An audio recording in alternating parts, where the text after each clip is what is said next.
વડોદરાની શાન સમાન માંડવી ખાતે આવેલ ઐતિહાસિક ભગવાન વિઠ્ઠલનાથજીના મંદિર ખાતેથી વર્ષોની પરંપરા મુજબ ભગવાન વિઠ્ઠલનાથજીનો વરઘોડો યોજાશે તેની તડામાર તૈયારીઓ શરૂ કરી દેવામાં આવી છે। વરઘોડાના રથને ગુરુવારે બહાર કાઢવામાં આવ્યો છે અને તેની સફાઈ બાદ તેને વિવિધ વસ્તુઓથી સુશોભિત કરવામાં આવશે। શહેરમાં પરંપરા મુજબ અષાઢ સુદ 11ના રોજ માંડવી ખાતે આવેલા ગાયકવાડી સમયના વિઠ્ઠલનાથજી મંદિરમાંથી ભગવાન વિઠ્ઠલનાથજીનો વરઘોડો નીકળનાર છે, જેથી રથના અલગ અલગ ભાગોને ગુરુવારે અરીઠાના પાણી દ્વારા સાફ કરવામાં આવ્યો। રથના સુકાયા બાદ શુક્રવારે બપોરે 12 વાગ્યે આ રથને ફિટ કરવામાં આવશે। અંદાજે 3 કલાક બાદ રથને જોડીને સુશોભિત કરવામાં આવશે। રવિવારે માંડવી વિઠ્ઠલનાથજીના મંદિરમાંથી વરઘોડો નીકળશે। અત્રે ઉલ્લેખનીય છે કે ગાયકવાડી પરિવારના ટ્રસ્ટ દ્વારા સંચાલિત મંદિરમાંથી રથનો પરંપરાગત રીતે વરઘોડો કાઢવામાં આવશે, જેમાં ગાયકવાડી પરિવાર, શહેરીજનો, ભક્તો અને રાજકીય નેતાઓ પણ જોડાશે।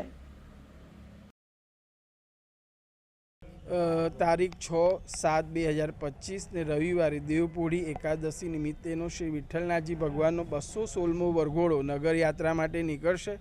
આ દિવસે રાજવી પરિવાર દ્વારા પૂજન અર્ચન કરવામાં આવે છે અને ત્યાર પછી વરઘોડાનું પ્રસ્થાન કરવામાં આવે છે। આપણો જે વરઘોડો સોના ચાંદીના રથમાં નીકળવાનો છે, રથ અત્યારે હાલ બહાર કાઢવામાં આવે છે, જેને આખો રીઠાથી સાફ કરવામાં આવશે, ચોખ્ખો કરવામાં આવશે। ત્યાર પછી આખો રથ ફોલ્ડિંગ છે, એટલે એને આવતીકાલે ફિક્સ કરીને તૈયાર કરવામાં આવશે। હવે આ રથ કહીએ તો મેડ ઇન ઇંગ્લેન્ડનો છે, એટલે કહીએ ને કે ગાયકવાડ પરિવાર દ્વારા જે કંઈ બી વિઠ્ઠલ મંદિર માટે સાહિત્ય બનાવીને આપવામાં આવ્યું છે ભગવાનના ઉપયોગનું, એ ખૂબ જ સુંદર અને કલાત્મક છે। તો આ રીતે આ જે સોના ચાંદીનો રથ છે તૈયાર થશે અને દેવપોઢી એકાદશીના દિવસે સવારે 9 વાગે રાજવી પરિવારના પૂજન અર્ચન બાદ શહેરના રાજમાર્ગો પર આ વરઘોડો નીકળશે।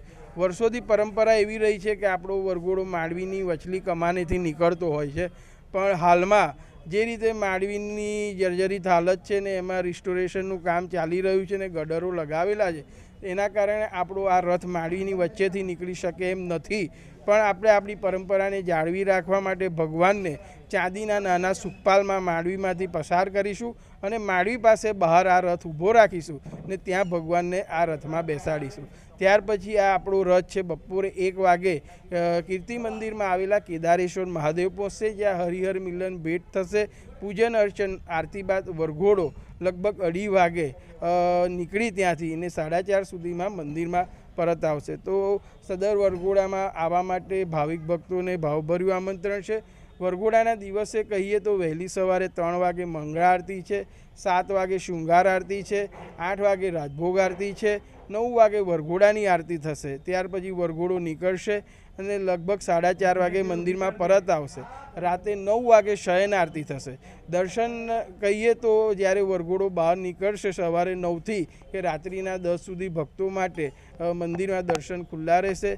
તો દરેક ભક્તોને વરઘોડામાં આવવા માટેનું ભાવભર્યું આમંત્રણ છે। તેમજ એ દિવસે કહીએ તો વિશેષમાં મોહરમનો પણ તહેવાર છે, તો શાંતિથી વ્યવસ્થા જળવાય એ રીતે બધાએ પોલીસ વિભાગને પણ સાથ સહકાર આપવા માટે દેવસ્થાન ટ્રસ્ટ અને વિઠ્ઠલ મંદિર તરફથી વિનંતી છે।